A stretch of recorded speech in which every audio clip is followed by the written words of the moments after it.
Hello everyone, welcome back to my channel. Today I am going to be teaching you how to record videos on Snapchat without holding the button on Android. So make sure to watch this video until the very end because this is extremely easy to do, and after watching this video, you will know exactly how to do this. So without any further ado, let's get started right away.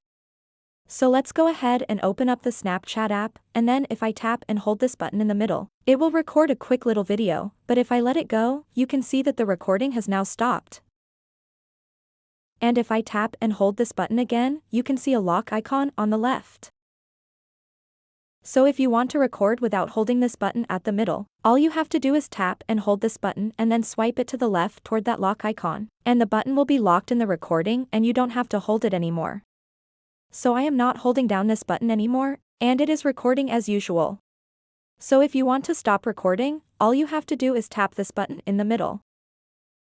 Now it has stopped recording. So that wraps up this video.